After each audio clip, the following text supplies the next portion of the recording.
ಓಂ ಶಾಂತಿ. ತಾರೀಕು 28/2/2026 ಪ್ರಾತಃ ಮುರಳಿ. ಮಧುರ ಮಕ್ಕಳೇ, ನೀವು ಈಶ್ವರನ ಸಂಪ್ರದಾಯದವರಾಗಿದ್ದೀರಿ. ನಿಮಗೆ ಜ್ಞಾನ ಸೂರ್ಯ ತಂದೆಯು ಸಿಕ್ಕಿದ್ದಾರೆ. ನೀವೀಗ ಜಾಗೃತರಾಗಿದ್ದೀರಿ ಅಂದ ಮೇಲೆ ಅನ್ಯರನ್ನು ಜಾಗೃತಗೊಳಿಸಿ. ಪ್ರಶ್ನೆ: ಅನೇಕ ಪ್ರಕಾರದ ಘರ್ಷಣೆಗಳಿಗೆ ಕಾರಣ ಹಾಗೂ ಅದಕ್ಕೆ ನಿವಾರಣೆ ಏನಾಗಿದೆ? ಉತ್ತರ: ಯಾವಾಗ ದೇಹಾಭಿಮಾನದಲ್ಲಿ ಬರುತ್ತೀರೋ ಆಗ ಅನೇಕ ಪ್ರಕಾರದ ಘರ್ಷಣೆಗಳಾಗುತ್ತವೆ. ಮಾಯೆಯ ಗ್ರಹಚಾರ ಕುಳಿತುಕೊಳ್ಳುತ್ತದೆ. ತಂದೆಯು ತಿಳಿಸುತ್ತಾರೆ, ದೇಹಿ ಅಭಿಮಾನಿಯಾಗಿ ಸೇವೆಯಲ್ಲಿ ತೊಡಗಿರಿ. ನೆನಪಿನ ಯಾತ್ರೆಯಲ್ಲಿದ್ದಾಗ ಗ್ರಹಚಾರವು ಕಳೆಯುವುದು. ಓಂ ಶಾಂತಿ. ಆತ್ಮಿಕ ಮಕ್ಕಳ ಬಳಿ ತಂದೆಯು ಶ್ರೀಮತವನ್ನು ಕೊಡಲು ಅಥವಾ ತಿಳಿಸಲು ಬಂದಿದ್ದಾರೆ. ಇದಂತೂ ಮಕ್ಕಳಿಗೆ ಅರ್ಥವಾಗಿದೆ. ಡ್ರಾಮಾ ಪ್ಲಾನ್ ಅನುಸಾರ ಎಲ್ಲಾ ಕಾರ್ಯವೂ ಆಗುವುದು. ಇನ್ನು ಸ್ವಲ್ಪವೇ ಸಮಯವಿದೆ. ಈ ಭಾರತವನ್ನು ರಾವಣಪುರಿಯಿಂದ ವಿಷ್ಣುಪುರಿಯನ್ನಾಗಿ ಮಾಡಬೇಕು. ತಂದೆಯು ಗುಪ್ತವಾಗಿದ್ದಾರೆ, ವಿದ್ಯೆಯು ಗುಪ್ತವಾಗಿದೆ. ಸೇವಾ ಕೇಂದ್ರಗಳಂತೂ ಬಹಳಷ್ಟಿವೆ. ಚಿಕ್ಕ ದೊಡ್ಡ ಹಳ್ಳಿಗಳಲ್ಲಿ ಸೇವಾ ಕೇಂದ್ರಗಳಿವೆ ಮತ್ತು ಅನೇಕ ಮಕ್ಕಳು ಇದ್ದಾರೆ. ಈಗ ಮಕ್ಕಳು ಚಾಲೆಂಜ್ ಮಾಡಿದ್ದೀರಿ ಮತ್ತು ಬರೆಯಲು ಬೇಕು. ಯಾವುದೇ ಪುಸ್ತಕಗಳನ್ನು ಮಾಡಿಸುವಾಗ ಅದರಲ್ಲಿ ಬರೆಯಬೇಕು, ನಾವು ಈ ನಮ್ಮ ಭಾರತ ಭೂಮಿಯನ್ನು ಸ್ವರ್ಗವನ್ನಾಗಿ ಮಾಡಿಯೇ ಮಾಡುತ್ತೇವೆ. ನಿಮಗೂ ಸಹ ತಮ್ಮ ಭಾರತ ಭೂಮಿಯು ಬಹಳ ಪ್ರಿಯವಾಗಿದೆ. ಏಕೆಂದರೆ ನಿಮಗೆ ತಿಳಿದಿದೆ, ಈ ಭಾರತವೇ ಸ್ವರ್ಗವಾಗಿತ್ತು. ಇದಕ್ಕೆ 5,000 ವರ್ಷಗಳಾಗಿವೆ. ಭಾರತವು ಬಹಳ ಶೋಭನೀಕವಾಗಿತ್ತು. ಇದಕ್ಕೆ ಸ್ವರ್ಗವೆಂದು ಹೇಳಲಾಗುತ್ತದೆ. ನೀವು ಬ್ರಹ್ಮಾಮುಖ ವಂಶಾವಳಿ ಬ್ರಾಹ್ಮಣರಿಗೆ ಜ್ಞಾನವಿದೆ. ಈ ಭಾರತವನ್ನು ಶ್ರೀಮತದಂತೆ ನಾವು ಖಂಡಿತ ಸ್ವರ್ಗವನ್ನಾಗಿ ಮಾಡಬೇಕು. ಎಲ್ಲರಿಗೂ ಮಾರ್ಗ ತಿಳಿಸಬೇಕು. ಮತ್ಯಾವುದೇ ಕಿರಿಕಿರಿಯ ಮಾತಿಲ್ಲ. ಪರಸ್ಪರ ಕುಳಿತು ಸಲಹೆ ತೆಗೆದುಕೊಳ್ಳಬೇಕು. ಈ ಪ್ರದರ್ಶನಿಯ ಚಿತ್ರಗಳ ಮೂಲಕ ನಾವು ಇಂತಹ ಯಾವ ಜಾಹೀರಾತನ್ನು ಮಾಡಬೇಕೋ ಅದನ್ನು ಪತ್ರಿಕೆಗಳಲ್ಲಿಯೂ ಕೊಡಬೇಕು ಎಂದು ಪರಸ್ಪರ ಈ ಚರ್ಚೆ ಮಾಡಬೇಕು. ಹೀಗೆ ಕಾಂಗ್ರೆಸ್ಸಿನವರು ಪರಸ್ಪರ ಸೇರಿ ಭಾರತವನ್ನು ನಾವು ಹೇಗೆ ಸುಧಾರಣೆ ಮಾಡುವುದೆಂದು ಸಲಹೆ ಪಡೆದುಕೊಳ್ಳುತ್ತಾರೆ. ಈಗ ಇಷ್ಟೊಂದು ಕ್ರಿಶ್ಚಿಯನ್ನರು ಮೊದಲಾದವರು ಎಷ್ಟೊಂದು ಮಂದಿಯಾಗಿ ಬಿಟ್ಟಿದ್ದಾರೆ. ಅವರನ್ನು ನಾವು ಪರಸ್ಪರ ಸೇರಿ ಸರಿಪಡಿಸಬೇಕು. ಮತ್ತು ಭಾರತದಲ್ಲಿ ಶಾಂತಿ ಸುಖವನ್ನು ಹೇಗೆ ಸ್ಥಾಪಿಸುವುದು? ಆ ಸರ್ಕಾರದ ಪುರುಷಾರ್ಥವು ನಡೆಯುತ್ತದೆ. ಹಾಗೆ ನಾವು ಸಹ ಪಾಂಡವ ಸರ್ಕಾರವೆಂದು ಗಾಯನವಿದೆ. ಇದು ದೊಡ್ಡ ಈಶ್ವರಿಯ ಸರ್ಕಾರವಾಗಿದೆ. ಇದಕ್ಕೆ ವಾಸ್ತವದಲ್ಲಿ ಪಾವನ ಈಶ್ವರಿಯ ಸರ್ಕಾರವೆಂದು ಹೇಳಲಾಗುತ್ತದೆ. ಪತೀತ ಪಾವನ ತಂದೆಯೇ ಪತೀತ ಮಕ್ಕಳನ್ನು ಕುಳಿತು ಪಾವನ ಪ್ರಪಂಚಕ್ಕೆ ಮಾಲೀಕರನ್ನಾಗಿ ಮಾಡುತ್ತಾರೆ. ಇದನ್ನು ಮಕ್ಕಳೇ ತಿಳಿದುಕೊಂಡಿದ್ದೀರಿ. ಮುಖ್ಯವಾದದ್ದು ಭಾರತದ ಆದಿ ಸನಾತನ ದೇವಿ ದೇವತಾ ಧರ್ಮ. ಇದು ರುದ್ರಜ್ಞಾನ ಯಜ್ಞವಾಗಿದೆ. ರುದ್ರನೆಂದು ಈಶ್ವರ ತಂದೆ ಶಿವನಿಗೆ ಹೇಳಲಾಗುತ್ತದೆ. ಅವಶ್ಯಕವಾಗಿ ತಂದೆಯು ಬಂದು ರುದ್ರಜ್ಞಾನ ಯಜ್ಞವನ್ನ ರಚಿಸಿದರೆಂದು ಗಾಯನವಿದೆ.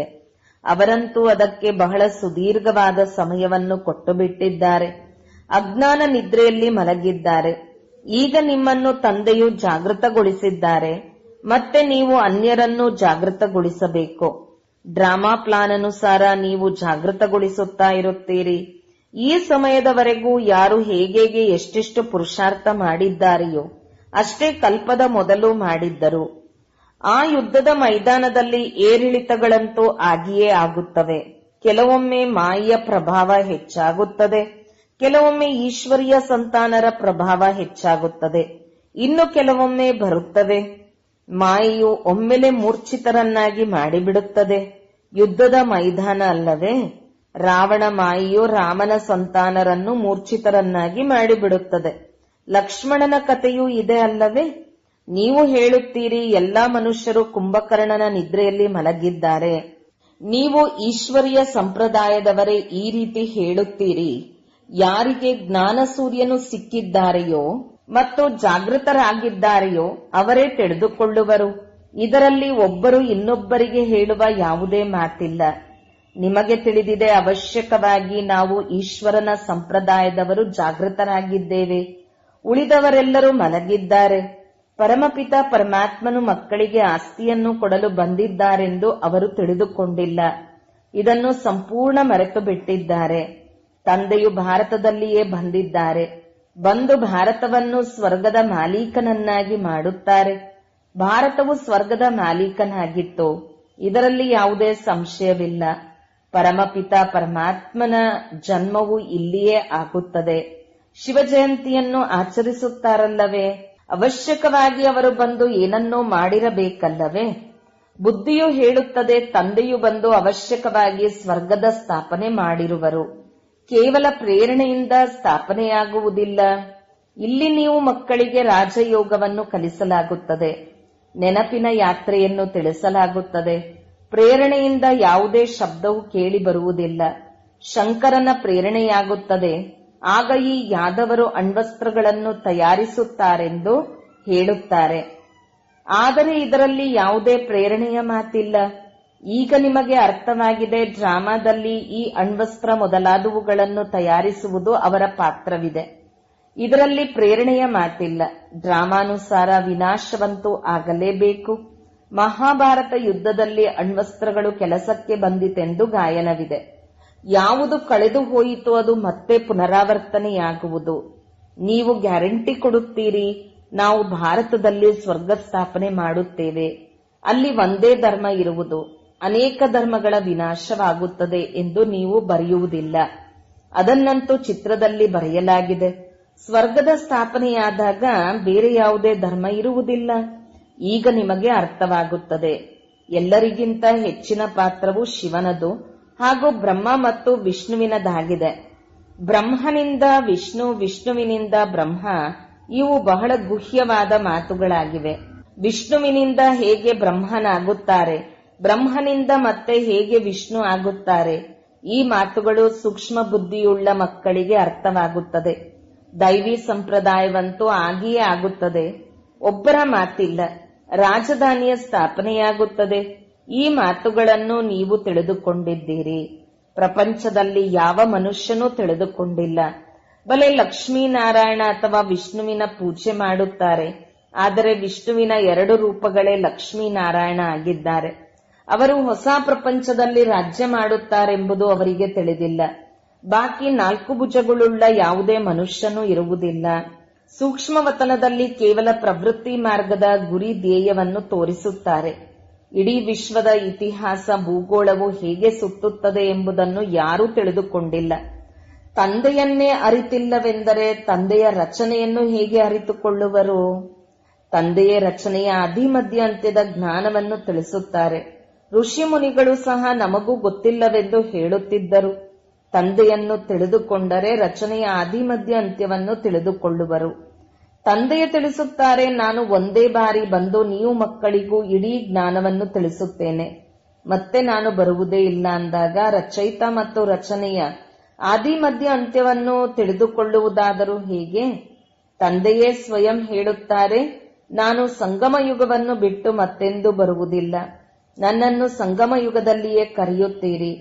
ಪಾವನವೆಂದು ಸತ್ಯಯುಗಕ್ಕೆ ಹೇಳಲಾಗುತ್ತದೆ, ಕಲಿಯುಗಕ್ಕೆ ಪತೀತ ಪ್ರಪಂಚವೆಂದು ಹೇಳಲಾಗುತ್ತದೆ. ಅವಶ್ಯಕವಾಗಿ ನಾನು ಪತೀತ ಪ್ರಪಂಚದ ಅಂತ್ಯದಲ್ಲಿಯೇ ಬರುತ್ತೇನೆ. ಕಲಿಯುಗದ ಅಂತಿಮದಲ್ಲಿ ಬಂದು ಪತೀತರಿಂದ ಪಾವನರನ್ನಾಗಿ ಮಾಡುತ್ತೇನೆ. ಸತ್ಯಯುಗದ ಆದಿಯಲ್ಲಿ ಪಾವನರಿರುತ್ತಾರೆ. ಇದು ಸಹಜ ಮಾತಲ್ಲವೇ? ಪತೀತ ಪಾವನ ತಂದೆಯು ಯಾವಾಗ ಬರುತ್ತಾರೆ ಎಂಬುದನ್ನು ಮನುಷ್ಯರು ತಿಳಿದುಕೊಂಡಿಲ್ಲ. ಈಗಂತೂ ಕಲಿಯುಗದ ಅಂತ್ಯವೆಂದು ಹೇಳಲಾಗುತ್ತದೆ. ಒಂದು ವೇಳೆ ಕಲಿಯುಗದಲ್ಲಿ ಇನ್ನೂ 40,000 ವರ್ಷಗಳಿವೆ ಎಂದು ಹೇಳುವುದಾದರೆ ಇನ್ನೆಷ್ಟು ಪತೀತರಾಗಬಹುದು, ಇನ್ನೆಷ್ಟು ದುಃಖವಾಗಬಹುದು? ಸುಖವಂತೂ ಇರುವುದೇ ಇಲ್ಲ. ಏನು ತಿಳಿಯದಿರುವ ಕಾರಣ ಸಂಪೂರ್ಣ ಘೋರ ಅಂಧಕಾರದಲ್ಲಿದ್ದಾರೆ. ನೀವು ಅರ್ಥ ಮಾಡಿಕೊಳ್ಳುತ್ತೀರಿ ಅಂದಾಗ ಮಕ್ಕಳು ಪರಸ್ಪರ ಸೇರಬೇಕು. ಚಿತ್ರಗಳ ಬಗ್ಗೆ ಬಹಳ ಚೆನ್ನಾಗಿ ತಿಳಿಸಬೇಕು. ಡ್ರಾಮಾನುಸಾರ ಈ ಚಿತ್ರಗಳೆಲ್ಲವೂ ತಯಾರು ಮಾಡಿದ್ದಾರೆ. ಯಾವ ಸಮಯವು ಕಳೆಯುವುದು ಅದು ಚಾಚು ತಪ್ಪದೆ ಡ್ರಾಮಾ ನಡೆಯುತ್ತಿರುತ್ತದೆ. ಮಕ್ಕಳ ಸ್ಥಿತಿಗಳು ಸಹ ಕೆಲವೊಮ್ಮೆ ಮೇಲೆ ಕೆಲವೊಮ್ಮೆ ಕೆಳಗೆ ಆಗುತ್ತಿರುತ್ತದೆ. ಬಹಳ ತಿಳಿದುಕೊಳ್ಳುವ ಮಾತುಗಳಾಗಿವೆ. ಕೆಲವೊಮ್ಮೆ ಗ್ರಹಚಾರವು ಬಂದು ಕುಳಿತಾಗ ಎಷ್ಟೊಂದು ಪ್ರಯತ್ನ ಪಡುತ್ತಾರೆ. ತಂದೆಯು ಪದೇ ಪದೇ ತಿಳಿಸುತ್ತಾರೆ, ಮಕ್ಕಳೇ ನೀವು ದೇಹಾಭಿಮಾನದಲ್ಲಿ ಬರುತ್ತೀರಿ, ಆದ್ದರಿಂದಲೇ ಘರ್ಷಣೆಯಾಗುತ್ತದೆ. ಇಲ್ಲಂತೂ ಆತ್ಮ ಅಭಿಮಾನಿಯಾಗಬೇಕು. ಮಕ್ಕಳಲ್ಲಿ ಬಹಳ ದೇಹಾಭಿಮಾನವಿದೆ. ನೀವು ದೇಹಿ ಅಭಿಮಾನಿಯಾದರೆ ತಂದೆಯ ನೆನಪಿರುವುದು ಮತ್ತು ಸೇವೆಯಲ್ಲಿ ಉನ್ನತಿ ಪಡೆಯುತ್ತಾ ಇರುತ್ತೀರಿ. ಯಾರು ಶ್ರೇಷ್ಠ ಪದವಿಯನ್ನು ಪಡೆಯಬೇಕಾಗಿದೆಯೋ ಅವರು ಸದಾ ಸರ್ವೀಸಿನಲ್ಲಿ ತೊಡಗಿರುತ್ತಾರೆ. ಅದೃಷ್ಟದಲ್ಲಿಲ್ಲವೆಂದರೆ ಮತ್ತೆ ಪುರುಷಾರ್ಥವನ್ನು ಮಾಡುವುದಿಲ್ಲ. ಬಾಬಾ, ನಮಗೆ ಧಾರಣೆಯಾಗುತ್ತಿಲ್ಲ, ಬುದ್ಧಿಯಲ್ಲಿ ಕುಳಿತುಕೊಳ್ಳುವುದಿಲ್ಲವೆಂದು ತಾವೇ ಹೇಳುತ್ತಾರೆ. ಯಾರಿಗೆ ಧಾರಣೆಯಾಗುವುದೋ ಅವರಿಗೆ ಬಹಳ ಖುಷಿ ಇರುತ್ತದೆ. ತಿಳಿದುಕೊಳ್ಳುತ್ತಾರೆ, ಶಿವತಂದೆಯು ಬಂದಿದ್ದಾರೆ. ಈಗ ತಂದೆಯು ತಿಳಿಸುತ್ತಾರೆ, ಮಕ್ಕಳೇ, ನೀವು ಚೆನ್ನಾಗಿ ತಿಳಿದುಕೊಂಡು ಮತ್ತೆ ಅನ್ಯರಿಗೂ ತಿಳಿಸಿಕೊಡಿ. ಕೆಲವರಂತೂ ಸೇವೆಯಲ್ಲಿಯೇ ತೊಡಗಿರುತ್ತಾರೆ, ಪುರುಷಾರ್ಥ ಮಾಡುತ್ತಿರುತ್ತಾರೆ. ಇದನ್ನೂ ಸಹ ಮಕ್ಕಳು ತಿಳಿದುಕೊಂಡಿದ್ದೀರಿ. ಯಾವ ಸೆಕೆಂಡ್ ಕಳೆಯಿತೋ ಅದು ಡ್ರಾಮಾದಲ್ಲಿ ನಿಗದಿಯಾಗಿದೆ. ಮತ್ತೆ ಅದೇ ರೀತಿ ಪುನರಾವರ್ತನೆಯಾಗುವುದು. ಮಕ್ಕಳಿಗೆ ತಿಳಿಸಲಾಗಿದೆ, ಹೊರಗಡೆ ಭಾಷಣ ಇತ್ಯಾದಿ ಮಾಡುವಾಗ ಕೇಳುವುದಕ್ಕಾಗಿ ಅನೇಕ ಪ್ರಕಾರದ ಹೊಸಬರು ಬರುತ್ತಾರೆ. ನೀವು ತಿಳಿದುಕೊಂಡಿದ್ದೀರಿ, ಗೀತೆ, ವೇದ, ಶಾಸ್ತ್ರ ಇತ್ಯಾದಿಗಳನ್ನು ಕುರಿತು ಎಷ್ಟೊಂದು ಮಂದಿ ಭಾಷಣ ಮಾಡುತ್ತಾರೆ. ಆದರೆ ಇಲ್ಲಿ ಈಶ್ವರನು ತನ್ನ ಮತ್ತು ರಚನೆಯ ಆದಿ ಮಧ್ಯ ಅಂತ್ಯದ ರಹಸ್ಯವನ್ನು ತಿಳಿಸುತ್ತಾರೆಂಬುದು ಅವರಿಗೆ ಗೊತ್ತಿಲ್ಲ. ರಚಯಿತನೇ ಬಂದು ಇಡೀ ಜ್ಞಾನವನ್ನು ತಿಳಿಸುತ್ತಾರೆ. ತ್ರಿಕಾಲದರ್ಶಿಗಳನ್ನಾಗಿ ಮಾಡುವುದು ತಂದೆಯ ಕರ್ತವ್ಯವಾಗಿದೆ. ಶಾಸ್ತ್ರಗಳಲ್ಲಿ ಈ ಮಾತುಗಳಿಲ್ಲ, ಇವು ಹೊಸ ಮಾತುಗಳಾಗಿವೆ. ತಂದೆಯು ಪದೇ ಪದೇ ತಿಳಿಸುತ್ತಾರೆ, ಯಾರಿಗಾದರೂ ಮೊಟ್ಟ ಮೊದಲು ಇದನ್ನು ತಿಳಿಸಿ, ಗೀತೆಯ ಭಗವಂತ ಯಾರು, ಶ್ರೀಕೃಷ್ಣನೋ ಅಥವಾ ನಿರಾಕಾರ ಶಿವನು? ಈ ಮಾತುಗಳನ್ನು ಪ್ರೊಜೆಕ್ಟರ್ನಲ್ಲಿ ನೀವು ತಿಳಿಸಲು ಸಾಧ್ಯವಿಲ್ಲ. ಪ್ರದರ್ಶನಿಯಲ್ಲಿ ಚಿತ್ರಗಳು ಸಮ್ಮುಖದಲ್ಲಿಟ್ಟಿರುತ್ತಾರೆ, ಅದನ್ನು ತೋರಿಸುತ್ತಾ ನೀವು ಅವರನ್ನು ಕೇಳಬಹುದು. ಈಗ ತಿಳಿಸಿ, ಗೀತೆಯ ಭಗವಂತ ಯಾರು, ಜ್ಞಾನ ಸಾಗರನು ಯಾರು? ಕೃಷ್ಣನಿಗಂತೂ ಹೇಳಲು ಸಾಧ್ಯವಿಲ್ಲ. ಪವಿತ್ರತೆ, ಸುಖ, ಶಾಂತಿಯ ಸಾಗರ, ಮುಕ್ತಿದಾತ, ಮಾರ್ಗದರ್ಶಕ ಯಾರು? ಮೊಟ್ಟ ಮೊದಲು ಅವರಿಂದ ಇದನ್ನು ಬರೆಸಬೇಕು, ಫಾರಂ ತುಂಬಿಸಬೇಕು, ನಂತರ ಎಲ್ಲರಿಂದ ಸಹಿ ತೆಗೆದುಕೊಳ್ಳಬೇಕು. ಪಕ್ಷಿಗಳ ಶಬ್ದವಾಯಿತು. ನೋಡಿ ಎಷ್ಟೊಂದು ಜಗಳವಾಡುತ್ತವೆ. ಈ ಸಮಯದಲ್ಲಿ ಇಡೀ ಪ್ರಪಂಚದಲ್ಲಿ ಜಗಳ, ಕಲಹವೇ ಇದೆ. ಮನುಷ್ಯರು ಸಹ ಪರಸ್ಪರ ಹೊಡೆದಾಡುತ್ತಾರೆ. ಮನುಷ್ಯನಲ್ಲಿಯೇ ತಿಳಿದುಕೊಳ್ಳುವ ಬುದ್ಧಿ ಇದೆ. ಮನುಷ್ಯನಲ್ಲಿರುವ ಪಂಚವಿಕಾರಗಳ ಗಾಯನ ಇದೆ. ಪ್ರಾಣಿಗಳ ಮಾತಿಲ್ಲ. ಇದು ವಿಕಾರಿ ಪ್ರಪಂಚವಾಗಿದೆ. ಪ್ರಪಂಚವೆಂದು ಮನುಷ್ಯರಿರುವ ಸ್ಥಾನಕ್ಕೆ ಹೇಳಲಾಗುತ್ತದೆ. ಕಲಿಯುಗದಲ್ಲಿ ಆಸುರಿ ಸಂಪ್ರದಾಯ, ಸತ್ಯಯುಗದಲ್ಲಿ ದೈವಿ ಸಂಪ್ರದಾಯ ಇರುತ್ತದೆ. ಈಗ ನಿಮಗೆ ಇದೆಲ್ಲದರ ವ್ಯತ್ಯಾಸ ಗೊತ್ತಿದೆ. ನೀವು ಸಿದ್ಧ ಮಾಡಿ ತಿಳಿಸಬಹುದು. ಏಣಿ ಚಿತ್ರದಲ್ಲಿಯೂ ಬಹಳ ಸ್ಪಷ್ಟ ಮಾಡಿ ತೋರಿಸಿದ್ದಾರೆ. ಕೆಳಗೆ ಪತೀತರಿದ್ದಾರೆ, ಮೇಲೆ ಪಾವನರಿದ್ದಾರೆ. ಇದರಲ್ಲಿ ಬಹಳ ಸ್ಪಷ್ಟವಾಗಿದೆ. ಇಳಿಯುವ ಕಲೆ ಮತ್ತು ಏರುವ ಕಲೆ. ಏಣಿಯ ಚಿತ್ರವು ಮುಖ್ಯವಾಗಿದೆ. ಇದರಲ್ಲಿ ಅವಶ್ಯಕವಾಗಿ ಇದು ಪತೀತ ಪ್ರಪಂಚವಾಗಿದೆ. ಪಾವನ ಪ್ರಪಂಚವು ಸ್ವರ್ಗವಾಗಿತ್ತು ಎಂದು ಮನುಷ್ಯರಿಗೆ ಅರ್ಥವಾಗಬೇಕೆಂದರೆ ಇನ್ನು ಯಾವ ರೀತಿ ಬರೆಯುವುದು? ವಿಚಾರ ಮಾಡಬೇಕು. ಇಲ್ಲಿ ಎಲ್ಲರೂ ಪತೀತರಾಗಿದ್ದಾರೆ. ಯಾರೊಬ್ಬರೂ ಪಾವನರಿರಲು ಸಾಧ್ಯವಿಲ್ಲ. ರಾತ್ರಿ ಹಗಲು ಈ ಚಿಂತನೆ ನಡೆಯಬೇಕು. ಆತ್ಮಪ್ರಕಾಶ ಮಗು ಬರೆಯುತ್ತಾರೆ, ಬಾಬಾ ಈ ಚಿತ್ರವನ್ನು ಮಾಡಿಸುವುದೇ? ತಂದೆಯು ತಿಳಿಸುತ್ತಾರೆ, ವಿಚಾರ ಸಾಗರ ಮಂಥನ ಮಾಡಿ ಯಾವುದೇ ಚಿತ್ರವನ್ನು ಮಾಡಿಸಿ, ಆದರೆ ಏಣಿಯ ಚಿತ್ರವು ಬಹಳ ಚೆನ್ನಾಗಿರಬೇಕು. ಇದನ್ನು ತೋರಿಸಿ ನೀವು ಬಹಳಷ್ಟು ತಿಳಿಸಬಹುದು. 84 ಜನ್ಮಗಳನ್ನು ಪೂರ್ಣ ಮಾಡಿ ಮತ್ತೆ ಮೊದಲಿನ ನಂಬರಿನ ಜನ್ಮ ಪಡೆದುಕೊಂಡಿದ್ದಾರೆ. ಮತ್ತೆ ಇಳಿಯುವ ಕಲೆಯಿಂದ ಏರುವ ಕಲೆಯಲ್ಲಿ ಹೋಗಬೇಕು. ಇದರಲ್ಲಿ ಪ್ರತಿಯೊಬ್ಬರಿಗೆ ವಿಚಾರ ನಡೆಯಬೇಕು. ಇಲ್ಲವೆಂದರೆ ಹೇಗೆ ಸರ್ವಿಸ್ ಮಾಡುವಿರಿ? ಚಿತ್ರಗಳನ್ನು ಕುರಿತು ತಿಳಿಸುವುದು ಬಹಳ ಸಹಜವಾಗುತ್ತದೆ. ಸತ್ಯಯುಗದ ನಂತರ ಏಣಿಯನ್ನು ಇಳಿಯಲಾಗುತ್ತದೆ. ಇದು ಸಹ ಮಕ್ಕಳಿಗೆ ತಿಳಿದಿದೆ. ನಾವು ಪಾತ್ರಧಾರಿಗಳಾಗಿದ್ದೇವೆ. ಇಲ್ಲಿಂದ ವರ್ಗಾವಣೆಯಾಗಿ ನೇರವಾಗಿ ಸತ್ಯಯುಗಕ್ಕೆ ಹೋಗುವುದಿಲ್ಲ. ಮೊದಲು ಶಾಂತಿಧಾಮಕ್ಕೆ ಹೋಗಬೇಕು. ನಿಮ್ಮಲ್ಲಿಯೂ ನಂಬರ್ ವಾರ್ ಇದ್ದಾರೆ. ಯಾರು ತಮ್ಮನ್ನು ಈ ಡ್ರಾಮಾದಲ್ಲಿ ಪಾತ್ರಧಾರಿ ಎಂದು ತಿಳಿದುಕೊಳ್ಳುತ್ತಾರೆ, ಈ ಪ್ರಪಂಚದಲ್ಲಿ ಮತ್ಯಾರೂ ಸಹ ನಾವು ಪಾತ್ರಧಾರಿಗಳೆಂದು ಹೇಳಲು ಸಾಧ್ಯವಿಲ್ಲ. ನಾವು ಬರೆಯುತ್ತೇವೆ, ಪಾತ್ರಧಾರಿಗಳಾಗಿಯೂ ಡ್ರಾಮಾದ ರಚಯಿತ, ನಿರ್ದೇಶಕ, ಆದಿ ಮಧ್ಯ ಅಂತ್ಯವನ್ನು ತಿಳಿದುಕೊಂಡಿಲ್ಲವೆಂದರೆ ಅವರು ಅತಿ ಬುದ್ಧಿಹೀನರಾಗಿದ್ದಾರೆ. ಇದಂತೂ ಶಿವ ಭಗವಾನು ವಾಚ್ಯ ಆಗಿದೆ. ಶಿವ ಭಗವಾನು ವಾಚ, ಬ್ರಹ್ಮರವರ ತನುವಿನ ಮೂಲಕ ಜ್ಞಾನ ಸಾಗರನು ನಿರಾಕಾರನಾಗಿದ್ದಾರೆ. ಅವರಿಗೆ ತನ್ನದೇ ಆದ ಶರೀರವಿಲ್ಲ. ಬಹಳ ತಿಳಿದುಕೊಳ್ಳುವ ಯುಕ್ತಿಗಳಾಗಿವೆ. ನೀವು ಮಕ್ಕಳಿಗೆ ಬಹಳ ನಶೆ ಇರಬೇಕು. ನಾವು ಯಾರದೇ ನಿಂದನೆ ಮಾಡುವುದಿಲ್ಲ. ಇದಂತೂ ಸರಿಯಾದ ಮಾತಲ್ಲವೇ? ಯಾರೆಲ್ಲ ದೊಡ್ಡ ದೊಡ್ಡವರಿದ್ದಾರೆ ಅವರೆಲ್ಲರ ಚಿತ್ರವನ್ನು ನೀವು ಹಾಕಬಹುದು. ಏಣಿಯ ಚಿತ್ರವನ್ನು ಯಾರಿಗೆ ಬೇಕಾದರೂ ತೋರಿಸಬಹುದು.